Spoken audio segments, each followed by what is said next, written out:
push over here. You have a Faith, can you help him share over there? The button over there. All right, guys, we're getting ready to get started, and we are excited about being in the family room today. It's always an exciting time to come into the It's a Family Affair radio show, and we pray that you guys are excited about this as well. We're trying to get set up. Y'all know me, I'm real over here. Oh, yeah, We're that's trying right. to get set up and get things going. I think we're so excited about having Mr. Ellis in the room. He's been picture taking out there and everything. So we're just trying to get it all together. But guys, we want to say welcome and thank you guys for joining us today for It's a Family Affair radio show. We come to you guys every Saturday from 5 to 7 o'clock p.m. right here in the Arlington area. Guys, if you can see outside the window, do y'all see that beautiful view out there? It is amazing just to be here. The traffic was kind of crazy. Was it busy with y'all out there too? Yeah, it's like a nightmare out there now. Y'all, how about them boys?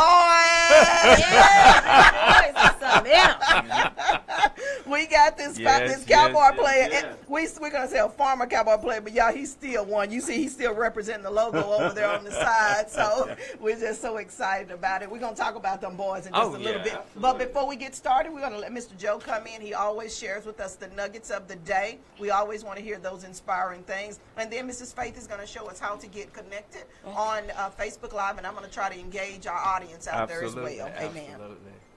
Yes.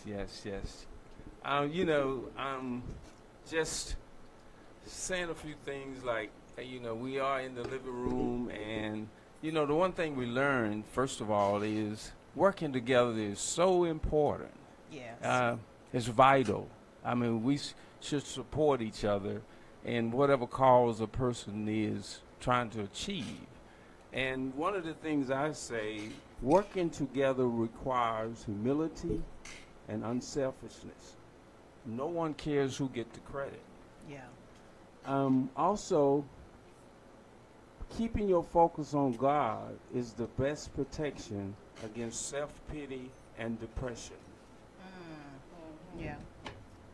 Also, life is not measured by the number of breaths you take, but by the moments that take your breath away.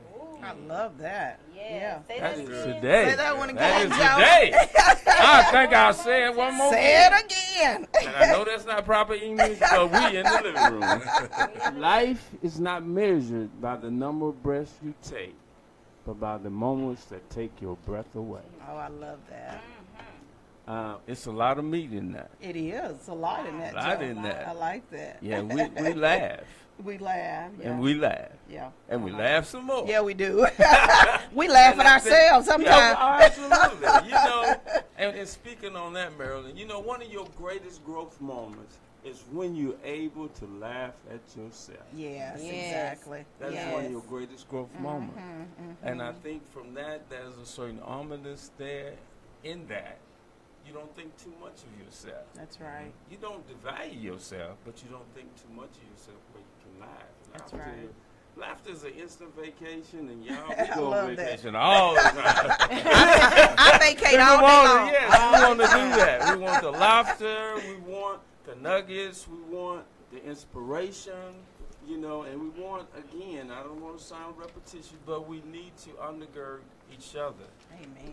We I love that. learn to make other people's dreams come true. Yours will come true too. It sure will. And I think that's what we need to focus on. Amen. I love it. Good deal, Joe. He always comes with great nuggets for us. Ms. Faith? All right, Mr. Joe. He is in the house. And we just thank everybody for joining us today in our living room. And you are with It's a Family Affair. Yeah. And we are live in Arlington, Texas, like next to Six Flags. Yeah. And over the hill, over the way, is the Cowboy Stadium, as I call it, AT&T Stadium. So we're right in the midst of DFW. So we would like for you to get connected at www.fbrn.us. That's the webpage, and you can find us in the Blue Stream. That's where we're located.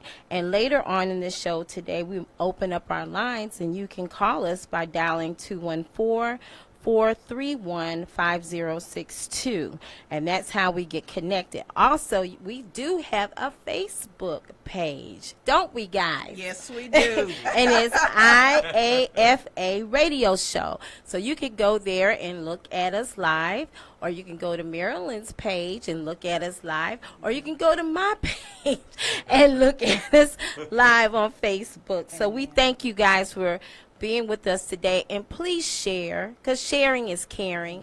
And we have a lot to say today that a lot of people need to hear about, because we have a big cowboy sitting next to me. I know. Faith, that is such an honor. Well, thank you. Yes, it is. Thank you, Faith. Well, You're guys, welcome. we are always excited to come and share with you great inspiration of just family. That's what we're all about. It's a family affair. And speaking of that, guys, we're going to be definitely making some announcements at the end of the show about how we're growing. Wow. We're growing and expanding. We're expanding. Okay. Yes. I like that. We care about our youth, and we care we about do. opportunities. And y'all, we always think about, we have a millionaire mindset. We don't think like little pigeons on the ground. We actually go out and spread our wings and allow other people to come in and be a part of this blessed assurance that we're in right now. So we're going to make some announcements, so make sure to stay tuned at the end of it all. Well, today, guys, we're going to be talking again about holiday family times. Did you guys enjoy Pastor Robertson on that came with us a couple of weeks ago? He actually awesome. did a phenomenal job. You know, he loves to talk about the Word of God, and we love to sit at attention and sit at his feet when he's talking about it. And he talked about those holy days, you know, not necessarily holidays, but the holy days. Holy days. And we got one more, the big holy day that's coming up on December 25th. Many of us celebrate that as Christmas. There's a lot of controversy about whether that's actually his birthday or not. It doesn't matter. It's the meaning behind it all. And we enjoy the fellowship of coming together and understanding what the meaning behind the season is. It's all about love, guys. It's not about war and hatred and trying to prove what Scripture's right, which one is not. We're just all about love. And are you guys excited about another holiday, especially Christmas coming up? What do you guys have planned so far? You know, I think it's family. You know, I guess it's almost a repetition of Thanksgiving. It's all about family. But, you know, the one thing you learn in this life, you know, a lot of people want Christmas, but they don't want Jesus. Ooh, Joe, he's finna start something, y'all. Okay. You know, let's don't miss the whole essence meaning of, what of it it's really all. about. You know, and it's about love. So if I'm talking love, I'm talking Jesus. I think we have to put that in the forefront. And always return to our first love. We got to keep that focal point going. That's right. And not only in our words, but also in our actions. In our deeds and all. That's what I love about this group that we have. We all are believers, and it makes a difference when believers come together and share the different, I guess, the aspects of life that we all have gone through, because we've all been on a journey, no matter what it is. Maybe a big journey, maybe a little journey, but everybody went somewhere. That's right. And we pray to come back. That's exactly right. Yes. So we're excited about that. Well, guys, we've got a guest that's already in the house with us, Mr. Greg Ellis. I called him Mr. Gregory Ellis. He probably hadn't heard that in a long time, but we are excited to have him, and we want to stop just for a moment and introduce Mr. Ellis. And y'all, the cameras are shifting back and forth, and we don't know when it's going to be on him and when it's going to be on us. So just hang on for a little while. You'll get a chance to see his face in just a minute. So, Mr. Ellis, if you would just introduce yourself, tell us who you are, and wow us for the moment. Well, I don't know if I've been to wow you, but I'm Greg Ellis, and I'm married, 3 kids. I'm from North Carolina originally. Been here in Dallas since I got drafted in 1998 to come here, and was blessed to be a part of the great organization, the Dallas Cowboys, for 11 years, and did my last year with the Oakland Raiders, and retired, and got into doing photography, video, the fine arts, if you would, and expanded that to start to encompass plays. And that's it. And go Cowboys, huh? Yeah, we love Mr. Ellis's spirit. You know, Yes. how often is it that you get a chance to sit with one of the former Cowboys right in your living room? And Right in and, your and living y'all, I got to tell this story again. Mr. Ellis called me. What was that? Oh, Couple wow. of weeks. He called me on the day I was moving. That's what it was. And when he called, I was talking to him, and you just be friendly to everybody. What the Bible say? Be careful who you There you talk. go. 'Cause you don't know when you're entertaining angels Yeah. unaware. Yeah. And I'm just talking to him and everything, and I was trying to be as kind as I could because the movers were trying to get all the stuff out of the house. And I said, well, Mr. Ellis, do you mind if you call me back on Friday and we can talk a little bit more? So he finally called me. Y'all, I have to admit, I was laying on the couch watching TV when he called. Yeah. And so we're just going in, and he's telling me about, what he's trying to do. He's trying to get a play promoted that's going to be in the Tyler area. And, I'm all about it. My son does a play production, so I'm all excited about what he's talking about.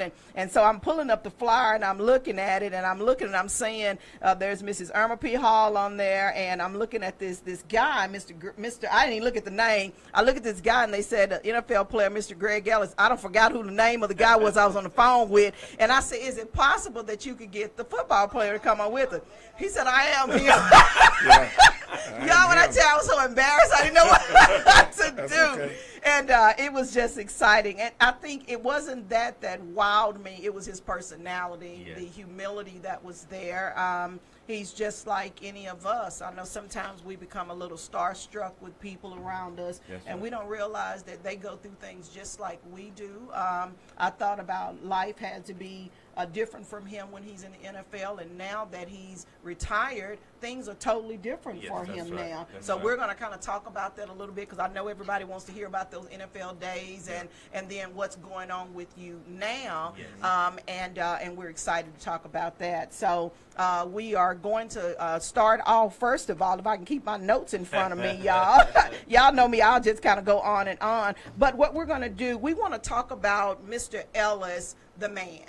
The family man. That's We're going to talk about him first of all because that's where he started. He didn't start out playing football. There you go. We want Right. to talk about you as that young boy and where did your dreams and aspirations, did you ever think that you would become an NFL player? Yeah. And where did all of that come from? From my mom, dad. We grew up like a lot of kids who make it to the pros, pretty humble, not a lot of money. But my mom and dad taught us the importance of having a relationship with Jesus Christ. They took us to church and stressed the importance of love and being honest, all the good stuff. Yeah. We didn't have a lot of money. My mom and dad were custodian workers, so they worked hard. They made an honest living, but we just didn't have a lot.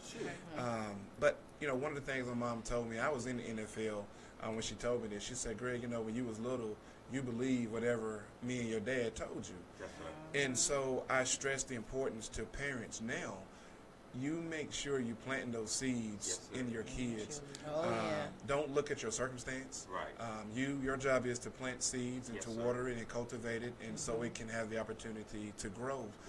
Because you never know, that seed you plant may be a future NFL player. That's right. Maybe a pastor, maybe whatever. Whatever. But you have to plant the seeds. And my words to the kids that may be listening right now, you make sure you listen and pay attention to those parents who love you, Yeah. because they have no other reason to tell you anything unless it's going to help you. Yes. Yeah. So that's one of the biggest things that I can say that helped me to get where I'm at.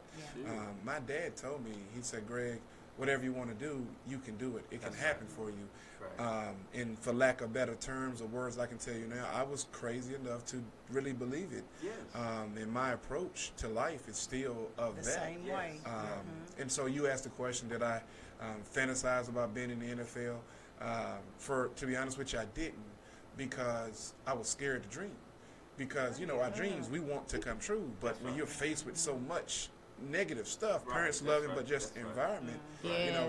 that doesn't happen to people like us. Right. And so I was really afraid to dream. But thank God, one of the things that God kept me doing was always, no matter what you're doing, strive to be amongst the best. That's right. Yeah. It I love wasn't it. me to say, okay, I got to be the best. Right. But when they talk about the best, I just wanted my name to be in that circle. Yes. And I have lived my life, and everything I do is, hey, I got to work to get up there to where everybody's talking about everybody. Yeah. And every once in a while, they're going to throw that Greg Ellis name in the hat. And that's how I live my life, and still to this day, that's how I live my life. So, yeah. Amen. That's have you instilled those you have children, is that Three, correct? yep, we have three kids. Married, and the unique thing is, I married my high school sweetheart. She's originally from Chicago. Parents moved to North Carolina when she was about 14. I met her when we were about 16. And she was a new girl in school, and me being the guy, I had to be the one to show the new girl around. And we've been together, not off and on, but we literally been together since 16-year-olds through college, all the NFL. And one of the best things my wife ever said when I first got here, of course, it's a big adjustment you have to make when you're playing college football to NFL football. Sure. I was in practice going against one of the best offensive linemen who ever played, a guy named Larry Allen. And and so Larry's in the Hall of Fame now. But I didn't know Larry Allen, to be honest with you, when I first got to the Cowboys. And I'm going against him. He knocked me off the ball. And I'm not used to that happening. That means he drove me back. I'm not used to that happening. And so I talked to my wife on the phone. I was like, man, I don't know if this NFL thing is going to work out. She said, what do you mean? And I told her what happened. And she said the most, I think, the most adorable thing. She said, well, Greg, you can give all the money back and we can go back to North Carolina and just live regular lives. We'll get jobs. And I was like, that's sweet of you to say that, but that's not what we're going to do. But it meant a lot for her to say that, that she's willing to say, okay, let's give all this money back, and we're together. That's the main thing. That's enough. Right. Yeah, exactly. Yeah. So as you asked me about my kids, yes, me and my wife, we do our best to instill that in them. And make sure they understand something that's realistic and understanding, okay, now it's not enough to just pray and want something to happen. You have to do your part to make it happen. God gives you the ability to do certain things, and you got to make sure you're doing your part. As well. We got a lot of people that just want to talk about something and even want to pray about it. And obviously we got to pray about things, but God's saying, okay, without work, faith is dead. So you got to put some work to what you're talking about doing. And so we make sure we instill that in them as best as we can. Okay, good deal. Good deal. And the one thing that I heard you say early on was about your dad. Yeah. And also, he told you could be anything you want to be. Yeah. Even where you were, your dad was raising your belief system. Yeah, that's right. Exactly. Yeah. And you believed it. I heard you say it. Yeah, I believed it. And even in that situation, that still lingers. Yeah. And you believed it. Yeah. Because what you can believe and conceive, you can achieve. That's right. And that's the premise. And you correct me if I'm wrong. It's where you are now. Yes. Yeah. You still believe that. I still believe that. We did a movie, Carter High. Most people probably heard of that. Right. But one of the kind of backstories behind it was TMZ, the company that comes on TV. Right. They reached out to me. They heard about this movie, this NFL players doing this movie.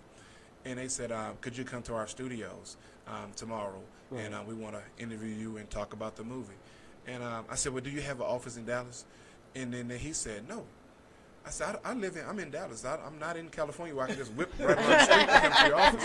Right. And the thing he said, well, man, how are you doing a Hollywood caliber movie and you don't even live in California? And so there again, I live and do everything I can do. That doesn't mean I don't have to work hard. It means I have to work really hard. Right. We do a lot of unconventional stuff to get stuff done, but it produce, and it's a first-class product when we put it out there. Right. But keeping God first, that's my two things I live by. Keeping God first and just working hard. Right. Bill Parcells gave me a huge compliment. We were in the team meeting, and Bill told the team, he said, guys, I want you to, he used to call me this, at that time, this Ellis kid. Right. Of course, I didn't have any gray hairs. He said, I want you to watch this Ellis kid. Yeah. And I'm thinking, oh, Lord, here we go, because Bill is notorious for throwing out bad things about guys. And Bill said he's not the biggest guy, he's not the fastest guy, but he simply He's out there. He's out working everybody. Right. And that's what God gives us the ability to control. Sure.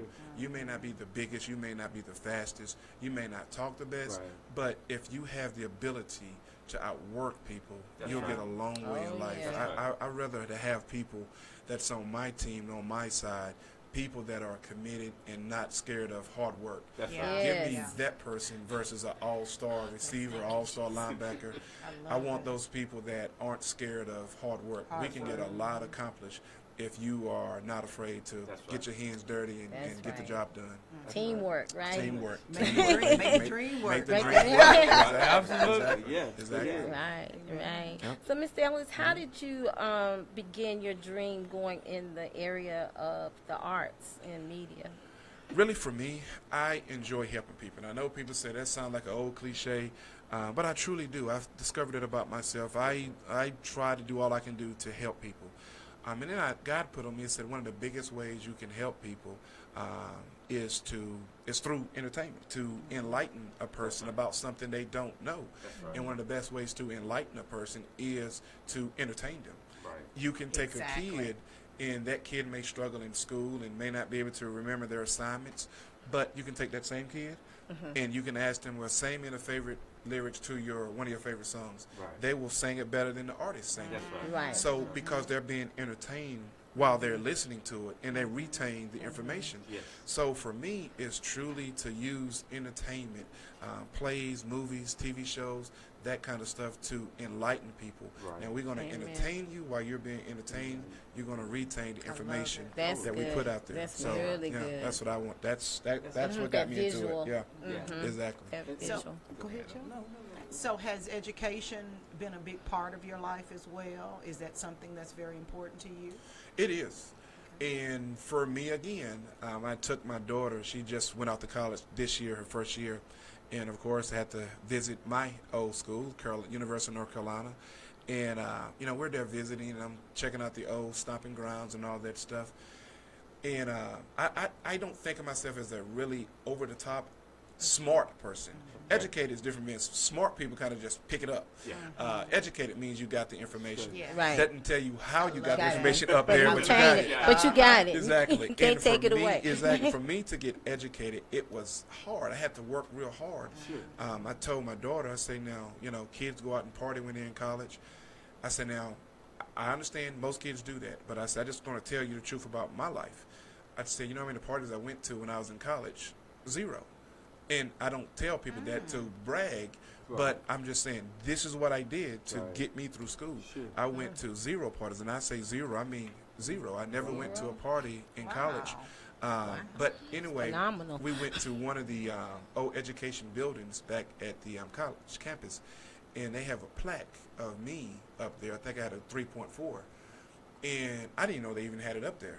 And so God moved to show my daughter, when your daddy telling you he worked real hard in school, Yeah. Pays this is a off. plaque that he didn't even know was there. Was there? And Yeah. so, Yeah. just education is very important to me. Important to you, And I think yeah. kids need to take that seriously. Yes. And I heard some kids say college is supposed to be the most fun you Fun. ever had in your life.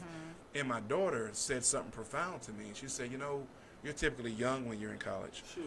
She said, if that's the most fun we have in our lives and we're still so young, we got a whole lot of life left to live. So that means it's going downhill from there. Oh, yeah. And you wouldn't want your life to be that way. So No. to my young people that are listening now, you can have fun while you're in school, but you make sure you make the main thing the main thing. That's So right. you can have even more fun when you finish school. That's right. That's And right. being broke is not Ain't no fun. fun. No. Ain't no fun. No, it's Yeah, not. exactly. And you're gonna need some education Yes. to be able to qualify you for certain jobs. So make Absolutely. sure you can have fun, but you take care of that education. Right. And Wow. then to spin off a little bit on that. Mhm. See, when you come to the marketplace, Yeah. you got to bring a seed and not a need. Yes, exactly, and that's true. I like All that. right, Yeah, Joe. that's true. Yeah. Yeah. And gotta plus have the some on the marketplace- table. Yeah. Yeah, Plus, see, not a when you need. bringing the seed, you saying I got these credentials and these Yeah, exactly. credentials, and these are the things gonna get you where you need to go. You're exactly right.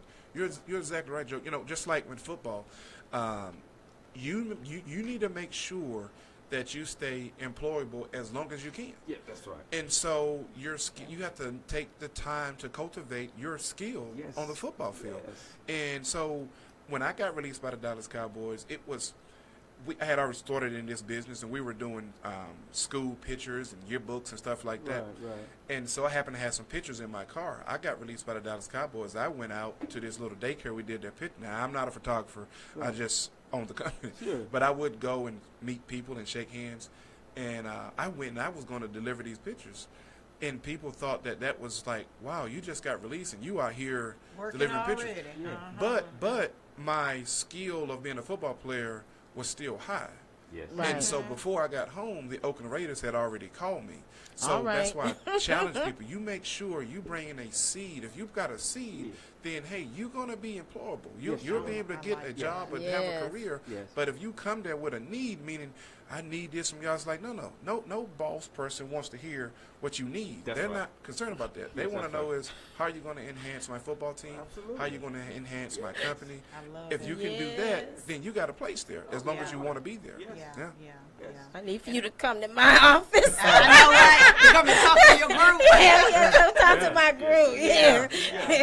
That's exciting. You know, Mr. Ellis, I was just listening to you. It sounds like there has been a course of things that God has been doing in your life, and those fundamental things that mom and dad taught. You know, you watching them make it through life. Those things are instilled. And it sounds like God has rewarded you on the other side. Oh, greatly. yes. Yeah, but thank you. And with a humble heart with it all to still want to serve, because Yeah. it's all about servanthood. That's right. Servanthood. Let's kind of talk about on the field a little Okay. bit. Yeah. You know, I know that sometimes that can take you into another zone. Yeah. I'm listening to you talk about how you didn't party during during your college years or anything. Phenomenal. That had to been a mentality that you had placed upon Yeah. yourself, that I want greater, and now I'm getting to this big lot, the big lights. Yeah. Did that change in any kind of way with you? Kind of tell us about life on the field, what it was like. No. As they say, what they say, the bigger the level, the bigger the devil. The bigger the devil. So Yeah. Yeah. the parties and all that kind of stuff increased because guys, you have a lot of money, and so guys were doing what they do. But no, I never went to a party in the NFL either. Oh, I love that. It's to me, I don't like wasted motion. In football, they train us, you can't take bad steps. Everything has to be calculated. No wasted motion. Right. And to me, again, going to parties, I'm not telling people, hey, you're going to fail in life if you go to parties. I'm not saying that. It's a great social time and all that stuff. I'm very goal-oriented. And once I say, okay, I want to do this, that's what I'm going to do. And so that has not changed for me in the NFL. Now, early on, I said I didn't set goals, but the one goal I did set was always, like I said, is to be amongst the best. So when I got to the NFL and I get knocked off the ball by Larry Allen, we go back to practice the next day and we hit each other, and it's like everybody erupted. It's like, wow, that was a serious collision there. That's right. Because, again, I always want to be amongst the best. And Larry Allen, when he went into the Hall of Fame, I was one of the names that he mentioned that helped him get better when we were practicing against each other. Yeah. So I probably may not get into the Hall of Fame, but that meant a lot coming from Yes. him. Oh, Yeah. absolutely. Yeah. Iron sharpens iron, right?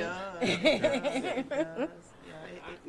And what I hear from you is this: the most courageous act is to be able to think for yourself, Yes. and that's what I'm hearing from you. Yeah.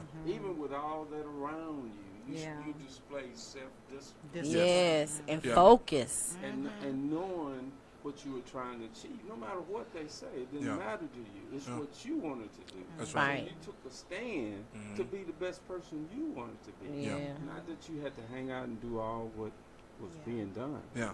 And that Yeah. takes discipline. Yeah. No, you're exactly right. And I thank God for keeping me, because, since we just kind of airing things out, there's a story in my life. One time I was in high school, and my buddies, they had started getting into bad, selling drugs and that kind of stuff. And I remember they having the money and coming to my house one morning. I was, back then it was cool to iron your pants to put the crease in them. Yeah, I said nowadays it's cool. They don't do that these days, but it used to be. You got to crease the things up. And so they come to my house. I'm talking to them, and they told me, "Man, why don't you just don't worry about school? Come on and roll with us." And I don't remember telling them no, to be honest with you. And that's, a lot of times you got the pictures where you got the 2 set of footsteps. Yes. And then you got it goes to 1, and the person said, "What happened, God?" And God said, "That's why I was carrying you." So that moment in my life was one of those times God said, I got you. I see this is overwhelming for you. Yeah. I'm kind of going to love turn it it off from you up here, Right. but you trust me enough, so I'm going to guide you out of this, and you not even going to know what happened. And that's what happened in that situation. And those guys end up going to jail, and one of them is still in jail to this day. Wow. And I tell kids, the decisions you make as a kid, they will affect how you live the rest of your life. So, so like you said, be able to think for yourself. If you're going to make a bad decision to do something negative, don't do it because you're following somebody else. That's right. Because if you get caught and you end up in jail, I think the worst thing would be if I ever did something wrong and went to jail for it, if I did it because I was following somebody else, it's like, that was not good. But if I did it saying, okay, hey, I made my own decision. This is what I choose to do, and I'm going to have to deal with my consequences. I think that's a different thing. Now, I don't want to be in jail either way. Okay. But if you do, it's like I made this decision, not because I was being a follower. Yeah. I love it. I love it. Sound like you're a good role model as well. Do you find yourself engaging with the youth out there? Because you seem like the typical one that especially a lot of boys, young men need out there. Do you find yourself with that type of a calling of servanthood on you? Yeah, I do, and I do it as much as I can. People reach out to me. I pour into young people's lives. I tell people, it's scientifically proven that the front part of our brain is where the decision-making process comes from.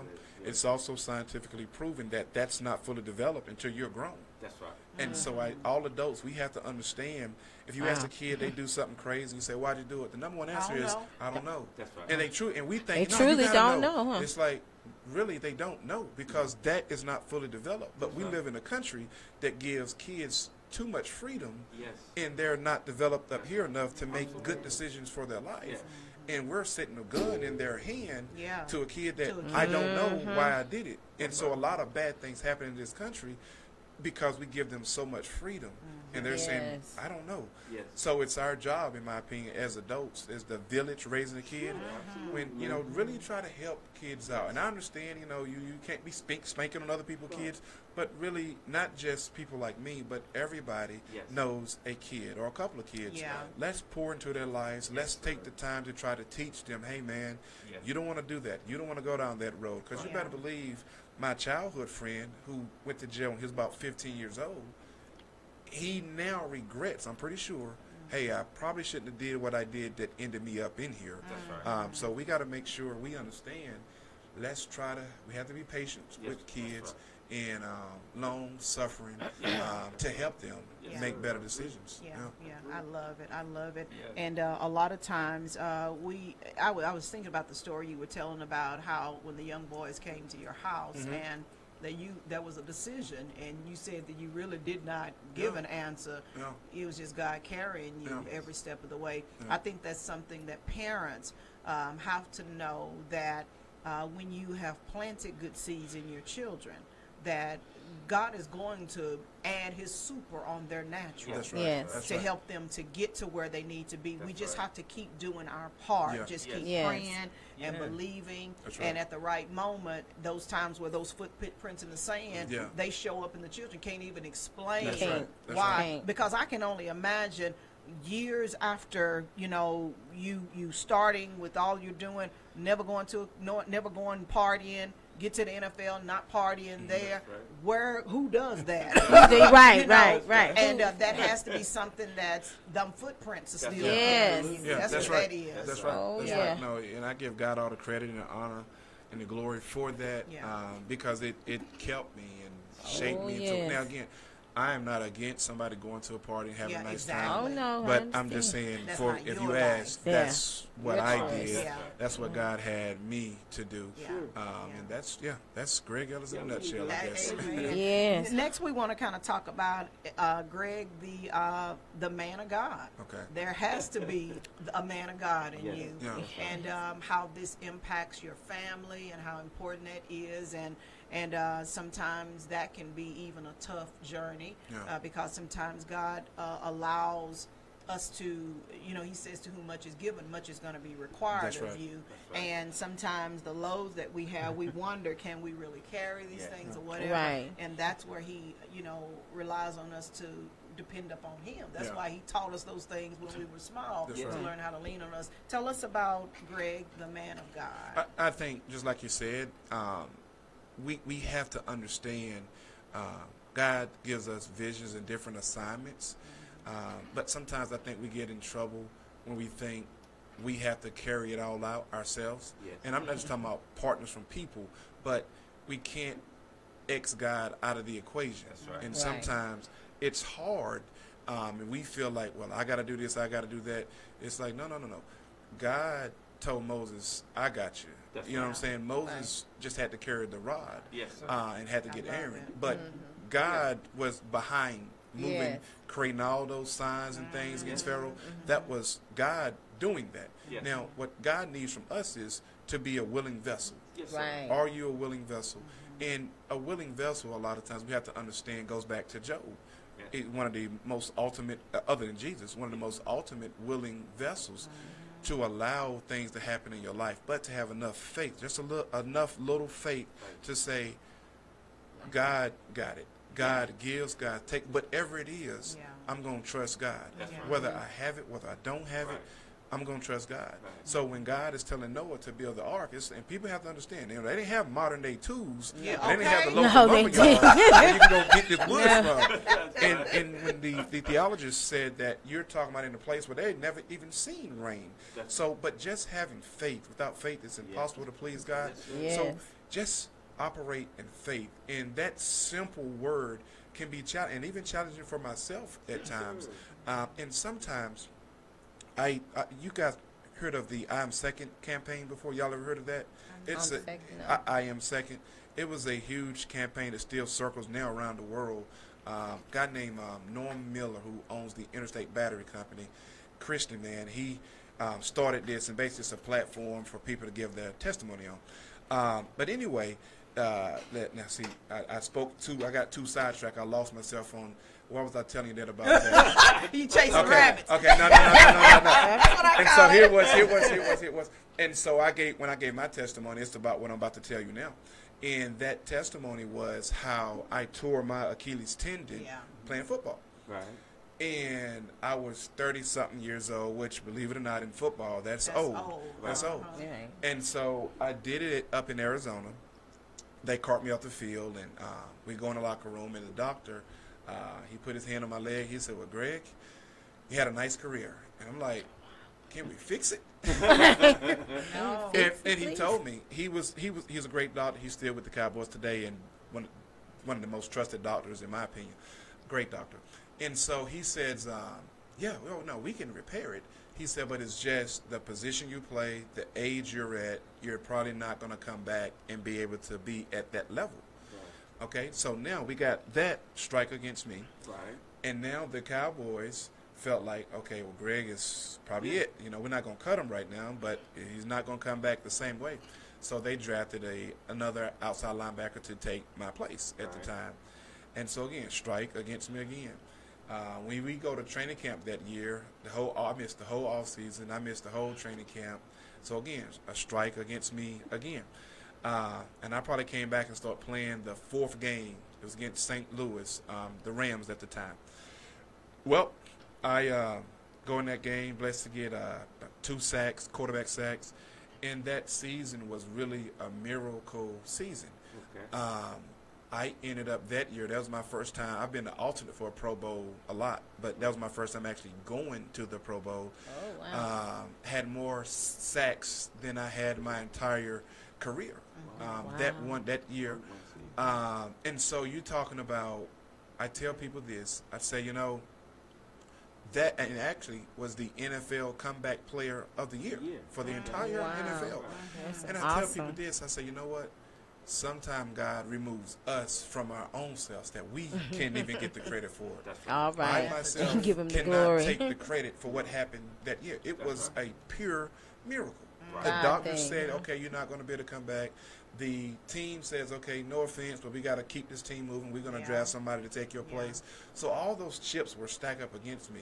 And I'm going to tell you this, that's when God is at his best. You hear Right. me? When human chips are God stacked at his against best. you, that's when God has said, okay, perfect. Yeah. Now, for us, it's not comfortable, though. I'm not telling you every single moment when I went through that. I can guarantee you, Job, if he can come in this room and talk to us, he would tell us, now understand, the story seems easy. Yeah. But the journey, when you're on that journey, Come on. it's like, woo, okay, you know. And even Jesus himself said, if this cup could be traded, I wouldn't. Yeah. But my faith is strong enough. I'm going to do, God, what you have me to do and call me to do. But people have to understand. A lot of times we just see the glory side and we thinking, oh man, I want to do this and do that. It's like there's a backstory to that most people aren't willing to walk. And you think you're willing to walk it, but every once in a while we'll get opportunities in our life that you see. It's like, you know what? I'm not willing to pay this price. And so we have to never forget that. And God will be there. We just have to continue to put our hand in his hand and allow him to carry us and be that willing vessel. Amen. Yeah. Amen. That's That leads me awesome. to the next thing. We're going to take a break for a minute. Because y'all, I can listen to Mr. Greg All day. I can listen to y'all. I mean, I can listen to him all day long. But I know that, you know, I always think about that the Bible when it says the steps of a good man, they've been ordered by the Lord. Lord, yeah. And then he talks about how when you delight yourself in me, I'll give you the desires of your heart. Yeah. I know, being a child of God, you had to feel your last days with the NFL was coming. I did. Yeah. And I'm going to tell you this. We went to California to play with the Oakland Raiders, signed a 3-year deal. And this is a true story. God said, he told me this when I first signed the contract. He said, Greg, it's going to be up to you whether you want to continue playing or not. How you position. Now I'm thinking, I'm like, well, obviously, this is my personal ego saying this. Because you don't get the chance to tell the NFL, okay, I'm good. They tell you they're good. Yeah. You don't Right. walk away from them. Yeah. They walk away from you. Right. So I signed a 3-year deal with the Oakland Raiders, and that doesn't mean you're guaranteed to be there all 3 years. So I played the first year, and then the off season, we're in somewhere out in a restaurant. My wife and my mother-in-law was out there visiting us. Well, I get a call from Tom Capel, who was the head coach. He said, Greg, Al Davis wants to release you. And I'm thinking like, At the restaurant? yeah, well, Why it you ain't, doing it, you know. Call comes it's at a any cruel time, business right? now. And 24 hours, exactly, right? Exactly. Sorry, you Ain't eat no right 30 now. day, it ain't no 30-day notice going on. They're like, oh, yeah, we're going to release you. And Wow. so I'm like, okay, wow. And so now I'm, of course, respectful, finishing hearing the coach out. He's the head coach. He said, well, here's what Al wants to do, Greg. Al at this time, Al has recently passed. He was very old and experiencing some senile behavior. Right. But anyway, he said, Greg, nobody around here wants to do this, but Al is the owner, and that's what he wants to do. He said he wants you to, he wants to release you, but right when he released you, he wants you to sign a new contract. What he wanted to do was I had a bonus in my old contract. So he wanted me to do away with that bonus and just sign back to play for my base salary. Now, remember what I said. God said it's going to be my choice. And so when they released me, I was really done at that time. I was like, you know what? It's hard on my family being out here. My shoulder and my knees started to give me some problems. So it's kind of time.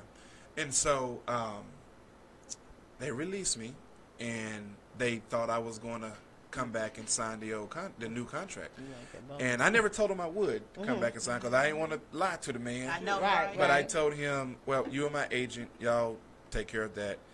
And so that was the plan. So when they released me, he said, when is Greg coming back over here and signed it?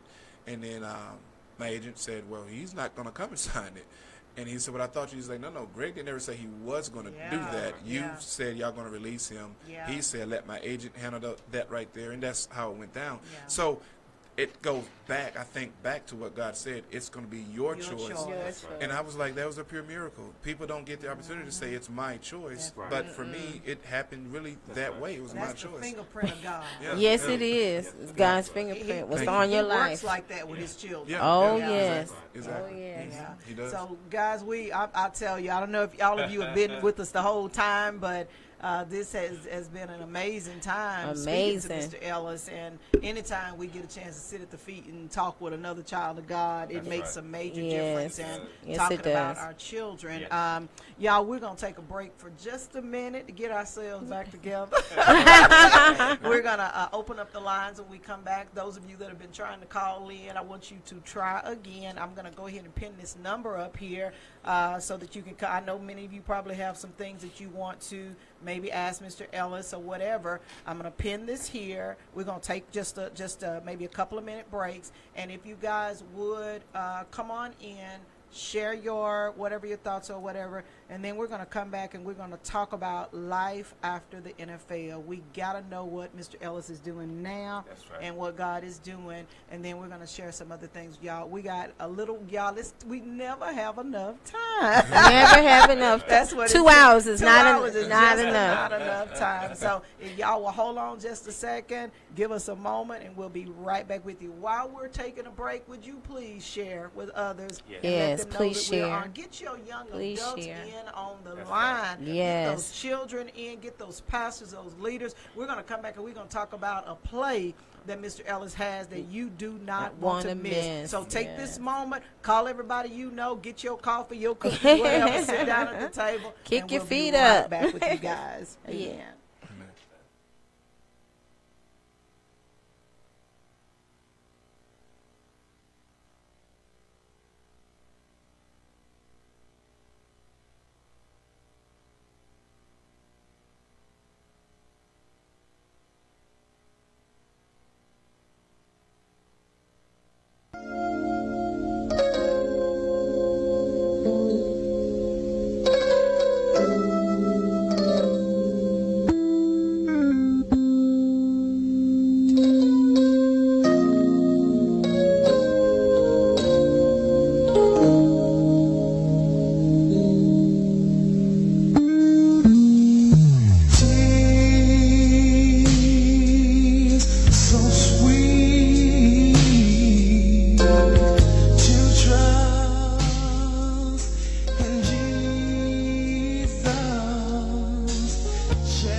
on the air we live. say thank you guys for joining in with us here on Fishbowl Radio Network. Mrs. Faith, you want to get them tuned in again? Okay, and let 'em know we how are they can here. join in? We are here. We are here in the living room at our station here at Fishbowl Radio Network. If you'd like to join us by internet, you can get with us at www.fbrn.us in the blue stream. Yes. And if you can't catch us right now, replay. It's all about the replay. You can replay us and you can catch us at another time. But we appreciate whenever you watch us. And if you have any comments or anything, please put them on the Facebook page. And we also have a number where you can dial in. And we're getting ready to open up our lines. And you can reach us at area code 214-431-5062. Okay. Amen. Thank you. Well, I tell you, this has been an amazing time of sharing with Mr. Ellis and just hearing his heart. I always say when it comes down to anything that we are promoting before others or anything that we are aspiring to do, people don't buy your product. They buy you. Right, that's true. Right. They buy you. And when they get a chance to hear your heart, it's almost like they want to come sit at the table just to find out where you are. Right. I think Mr. Ellis said it earlier. He likes to be around people that are doing great things. Right. And sometimes just sitting at the table with them allows that, I think, the flow of the anointing to move on you as well. That energy. Synergy. Yeah. Well, while we're waiting on others to call in, we're going to kind of go in just a little bit deeper with Mr. Ellis, and we're going to talk a little bit about life after the NFL. I know he's been talking to us about, the life during that time. We probably took you back down memory lane. Yeah, you did. Bit.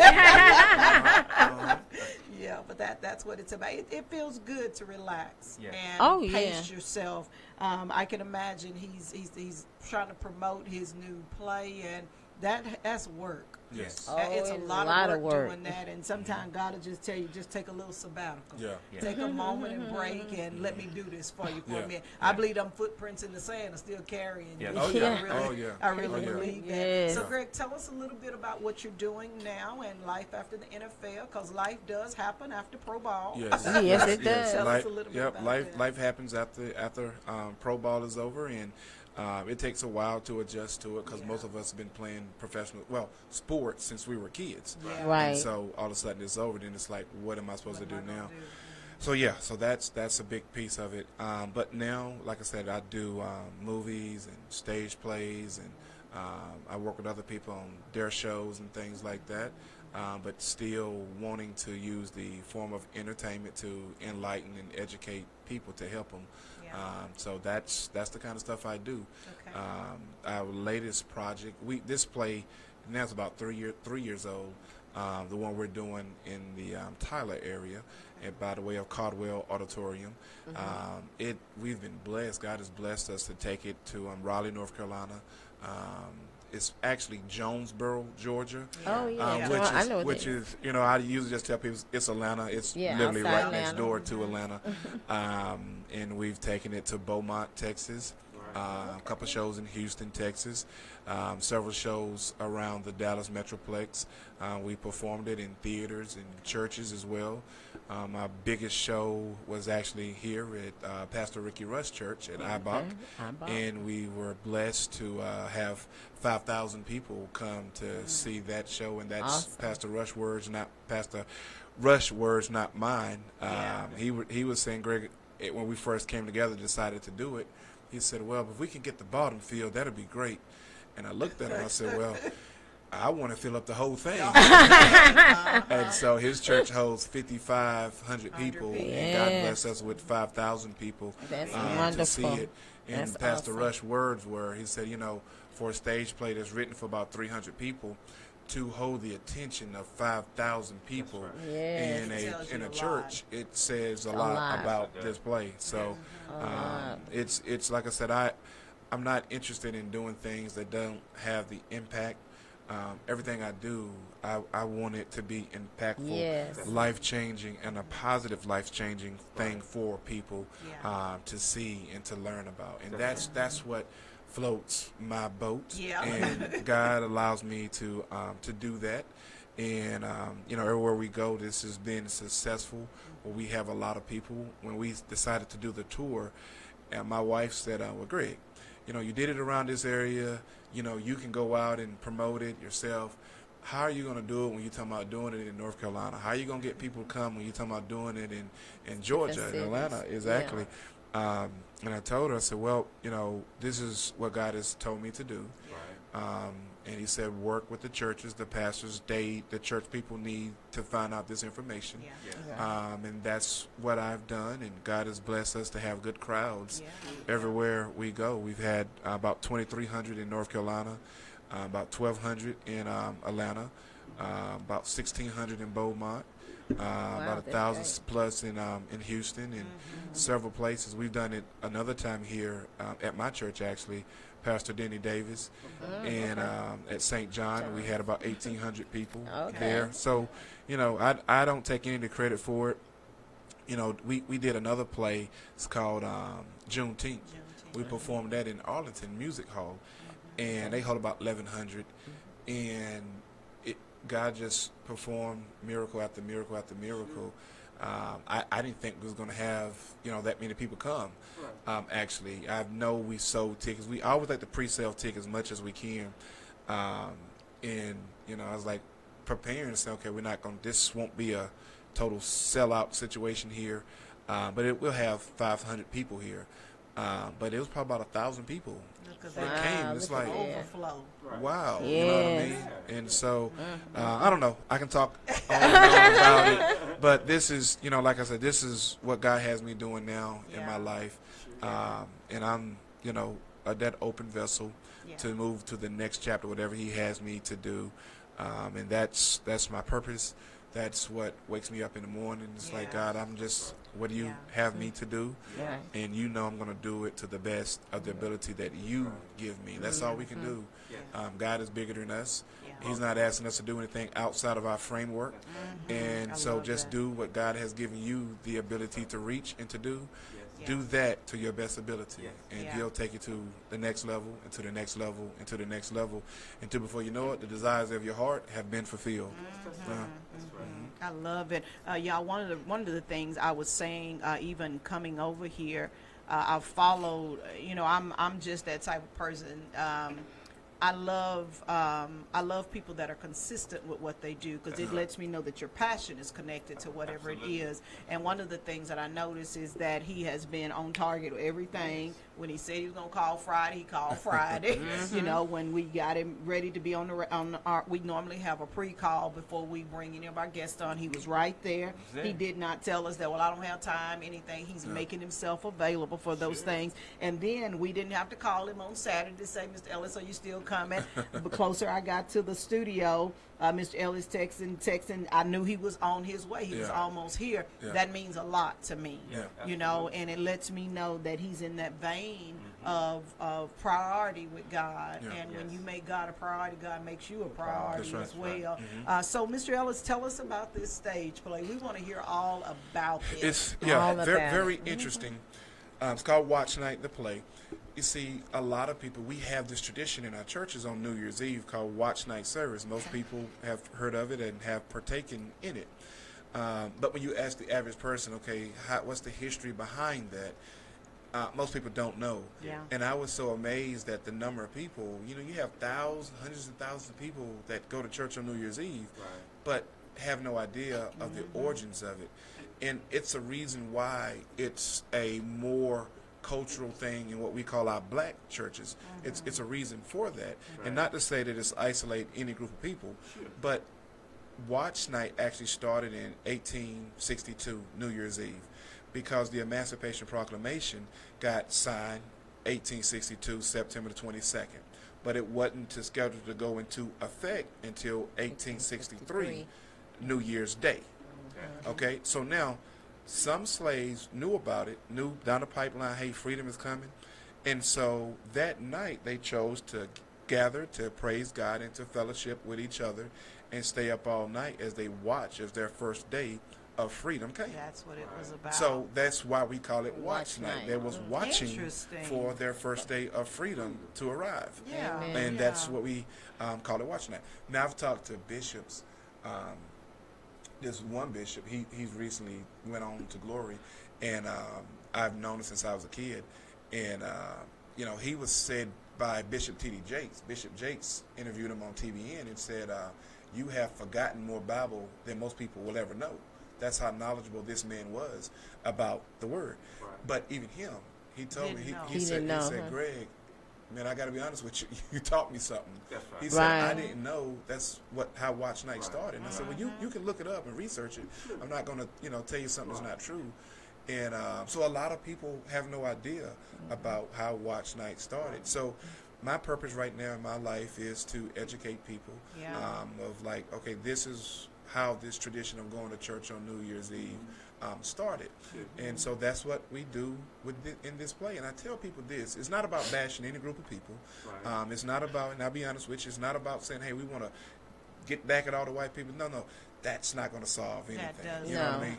Right. Let's recognize it as a part of our American history that did take place. Now, let's never forget it, but let's learn from it. Exactly. Now, let's move forward. Yes. And part of moving forward, we have to understand is there's a lot of residue that still affects this country today. A lot of residue. On both sides of the fence.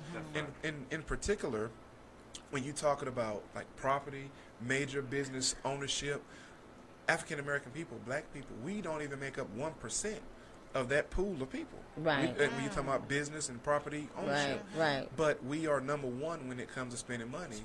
On depreciating assets. Right. And I tell people this.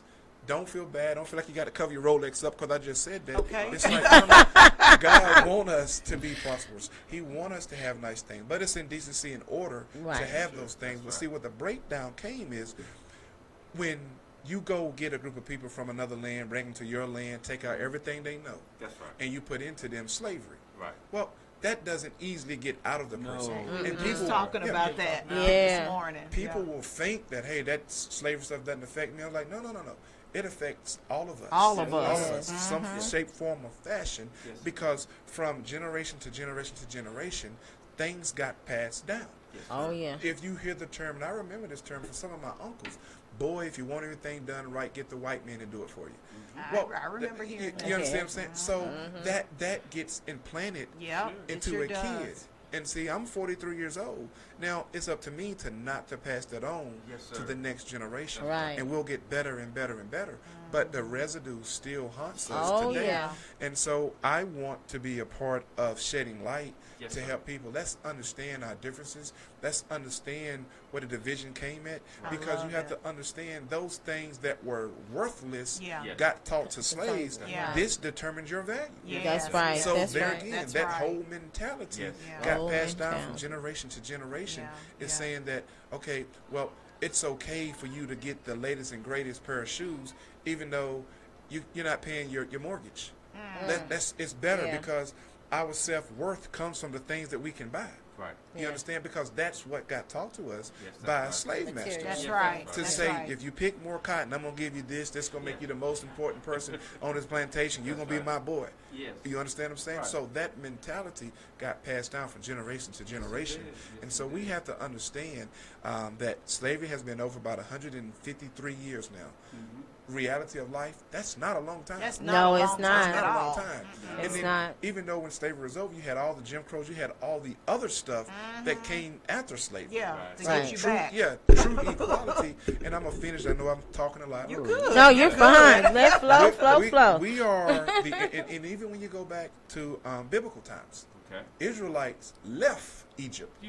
Yes, sir. We are the only people in recorded history that got freed but end up staying in the land that we were captives in and falling under the same rules that was already established for the group of people that enslaved us. You understand what I'm saying? Right. So we have to understand it's going to take more than 100 years to reverse that. Because and again, I love all people. I'm not bashing any group, but the system was set up by one group of people.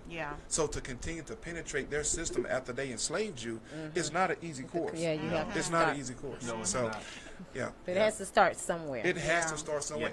And God has brought us a long ways. Yes. And God is saying, okay, we still have work to do to understand, okay, this is what happened. Right. Now, these people are living amongst their captives who enslaved them That's under right. their rules. Right. So now we have to continue to get back a little bit at a time, Yeah. until we get on those even playing fields. Yeah. And God has brought us a long ways, Yes, but it has. we still have, and God will tell you Himself. If God will come out here and tell us, we do have a ways to go. Yeah. Yes, Equality we is do. not all the way Yeah. here Yeah. yet. Right. Popovich, the head basketball coach for the San Antonio Spurs NBA team, I saw him say to white America, he said, we have to stop pretending we understand this black experience. You And hear this me? is the Yeah. Caucasian Right. NBA That's right. basketball coach. Right. saying this. He said, he was around some of his friends, and he have black friends, and he said, I'm listening to them talk, they're talking to each other about how they had to talk with their kids about, okay, if you get stopped by police, here's what you do. Oh my God. And Right. Popovich said, you mean to tell me y'all really do that? Yeah. And Yeah, of course, the black we're people trying like, to keep our kids yeah. alive. Yeah. But Popovich said, he was like, that never crossed my mind. Because He'd he have to deal realizes, as him, He doesn't have like, to do we don't, that. this is Yeah. not an issue for us. No. And he was telling the truth, not trying to be funny, but he was just telling the truth. It's like, wow, this is eye-opening for me. Yeah. Yes. Black people really have to do that. That's right. And before I did this play, I got stopped by a police and clearly racial profiled. Right. And again, police officer, anybody listening, that's family to police officers. I love police officers. I'm Yeah. not saying anything negative or bad about Right, police we officers. We're not understand. saying that. But to understand, as I started this whole conversation, there's a lot of residue Yeah. that still haunts That this haunts country us, Right. yeah. today. Yeah. And when the police officer stopped me, you talking about a helpless feeling. I mean, you're helpless. Yes. And so I won't get into the whole story, but I was on my way to a school function to do a career day at a school, at an elementary school, Right. and I get stopped. And so happened, and I didn't report this, so everything is fine. I can't tell you what city because I don't want to get everything Yeah. started. But the police chief was at that school waiting for me to come there. Wow. I said I got stopped by the police. And the police officer would be I just asked him, sir, what's wrong? I saw you sitting over there, so I'm not going to do anything wrong because I saw you sitting over there. I came to a four-way stop sign. Man, you would thought he was about to shoot me. Yes. That's not how this is going to go. Okay. Well, Relax. So, Yeah. Relax. And so he comes back up to my window. I'm on my phone. And I said, you said the police chief was at your school waiting for me. Well, the police officer is standing there. The whole conversation changes. Yes. Wow. He runs my license. Whole conversation changes because now he realized, Who you are. okay, this is Somebody. the retired NFL Yeah. football Right, player. right. He's on his way to do a good deed. I wasn't getting paid to do that. That was Right. just out of the Yeah. kindness of my heart. Right. I just racial profile. Yeah. There's yeah. nothing on him that said I should have stopped him. That's right. But God allows us to experience certain He things sure to does. make sure we're motivated enough to Right. finish the journey. That's Right. right. And that right. made me say, okay, God, this right here, I'm going to do everything I can do to get this out. Yeah. Because yeah. in this play, it does more than teaching people about watch night. It teaches people, because number one thing, when people looking at roots, they say, man, if I was a slave back then, I would have did this. Right. But I Not when want- your mind is trapped. There you go. Right, right. And that's the issue right Right. there. Slavery wasn't the physicalness of whipping people. Now that hurt, Yeah. but the real pain Yep. took It's the place up mental. here. Yes, You sir. understand? That's right. And so Mental pain. the slave masters took everything out Yes. and put pure slavery Yes. in him. Fear.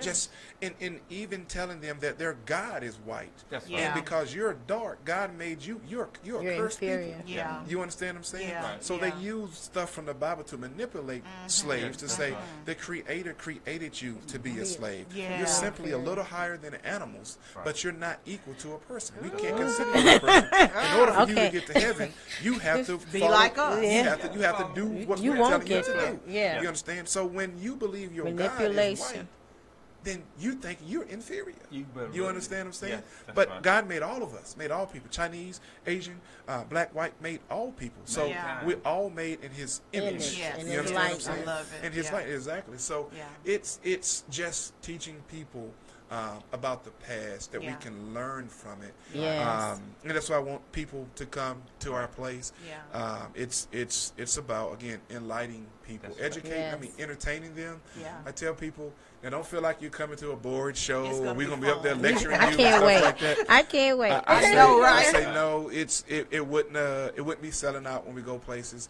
We wouldn't have the crowds that we have. We wouldn't be getting the responses that we get. Right. So I encourage people to come out. That's But right. it takes pastors for this type of product. It takes pastors to encourage their members.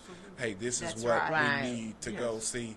Yeah. If we were promoting a rap concert, to be honest with you, we just probably run a couple commercials and be everybody done. floods to it. And Right. again, that's another part of our issues, but I ain't gonna get into that cup of tea right now. Okay. Okay. But and it's the things that get said in some of our music Yes. that tells us this means you're important if you can do X, Y, and Z. Right. And it's a skewed message that is coming out My to God. pollute our teenagers.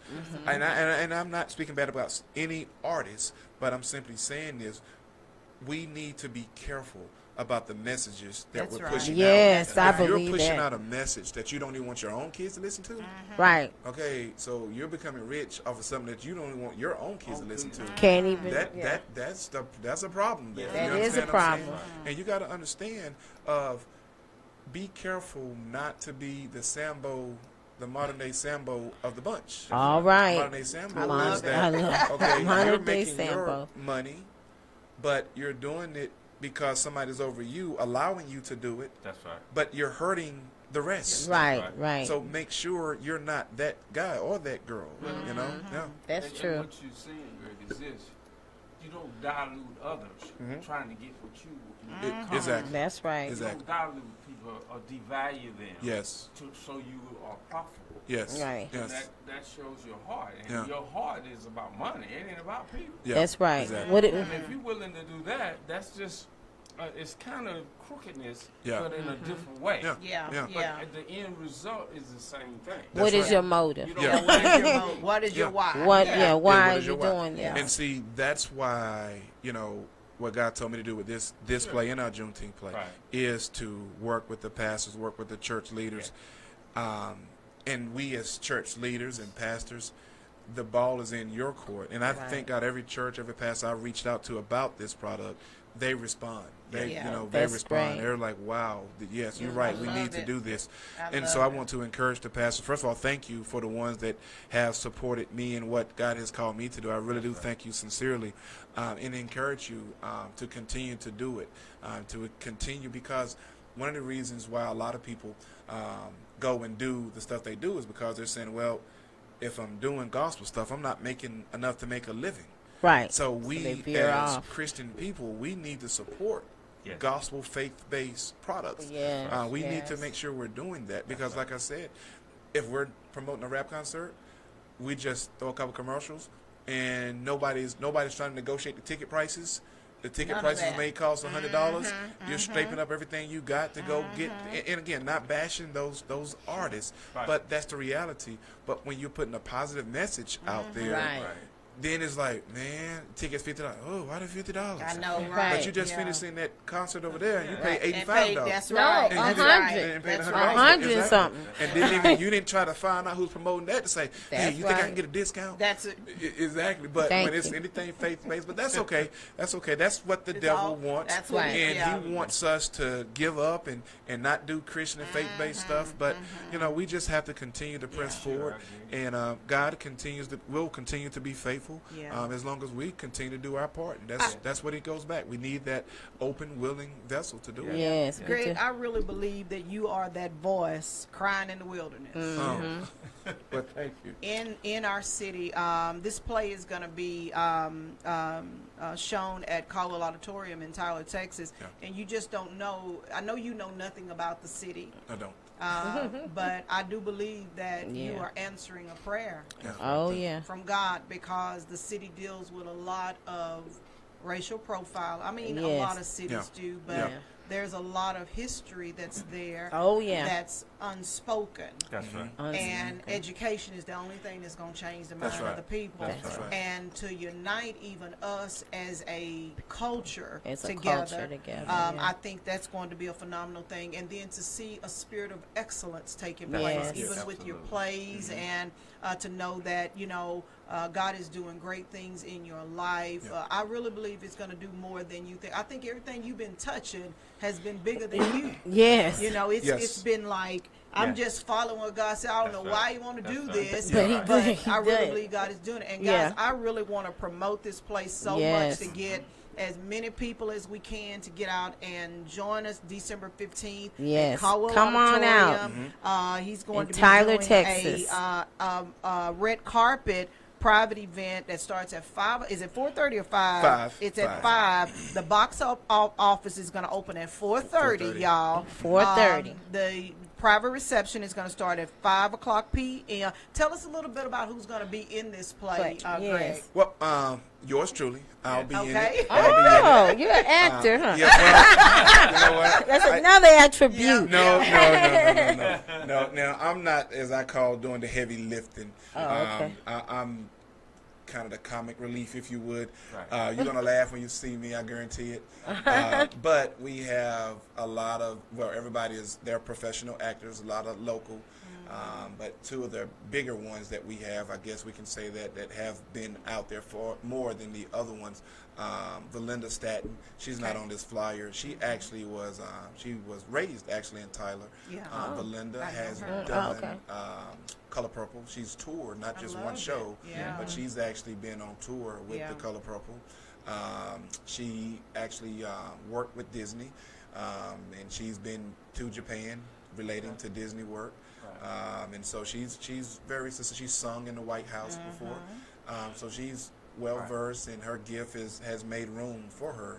Wonderful. And then of course the great Irma P. Hall, Big Mama from the Big South. Mama. You know, that movie was so amazing. Oh, It was my a good God. movie. Yes, it was. But I love for her, to see it. it just gave her another name. Everybody calls her Mama. Yeah, You know what I'm right. saying? Everybody, my cast, when she's done shows with us before, and the cast member, there's like, okay, is Mama coming tonight? You know what I mean? Everybody knows who you're talking about when you say Mama. You know, I go to churches and I tell pastors, okay, well, the lady from Soul Food, oh, you talking about Mama? Mama. You know, They even call her Mama. Everybody calls her Mama. She's like everybody Mama. But she, and I say this, she's having a outstanding career. Career. Oh, I say wonderful. having, because she's still active and she's still out there doing stuff. You know, she's been on stage with Martin Lawrence. I mean, on the screen with Martin Lawrence.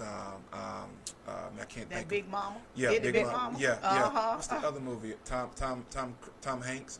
She's been on stage on the screen in a movie with him. She's been on a lot. I forgot the name of that movie, but she has been blessed to accomplish a lot, and her fire and desire to still do it is still there. So she's a great person. Great. Irma P. Hall, isn't she a graduate of Texas College? Yes, she went to Yes. Texas College, and I reached out to Dr. Fennell to make sure he knew that, and so Texas College is. They're gonna be in the house. They're going to Good, be in the house. good. HBCU. They're going to be there. And that's another market that I want to penetrate. We do pretty well, thank God, with the churches, but I also want to get more into the Colleges. into the colleges as well. So Texas College in Wiley. different aspect will be our really first time, you know, getting colleges involved. And we want Wonderful. to see that grow as well. Yeah, that's great. Well, That's I tell great. you, I think this is going to be a phenomenal time where all organizations come together. Yes, I think all the organizations. fraternities and sororities. Yes. Bring your groups out. Links bring come it out. We even Yeah. trying to get Fishbowl Radio Group to come, you know, to come out in all ways. And guys, Mr. Ellis has really made this affordable to us as well.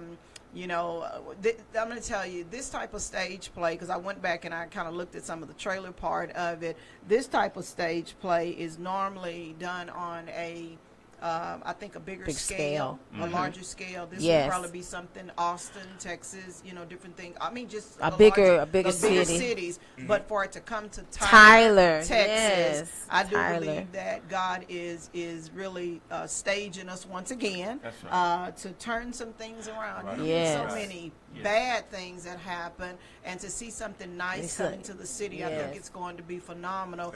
And Mr. Ellis has actually made this affordable to us because we still in that old slave Man, the mindset. slave. How much that's gonna cost? Y'all know my favorite word with Les Brown. How much that gonna cost? How much is that going to cost? Yeah. And so he has made this really affordable to us. And guys, we're going to post out there. He has given us a special code for those of you that would like to purchase tickets. That you Okay. can actually get those tickets at a great rate. And we say thank you so much Thank you for allowing that. us to be a part Yes. of that as well. We You're need to pack Caldwell Auditorium. Pack it out. I think Pack it's it out. 1,600 seats Yes. that's there. Mhm. And y'all, we need the top and Yes. the bottom packed Yes. out. Packed all out. of your groups, all of your organizations. Yes. Share this Facebook message, this radio broadcast with everybody that you can. I think you need to hear his story, first of all. Yeah. I'm a Right. firm believer that you do not buy people products, you buy the person. You That's buy right. the And when you really person. hear the heart of where it's coming from, Right, it's going to that's be right. amazing. Amazing. I can't wait to see it. Go ahead, Joe. Oh, no, go ahead.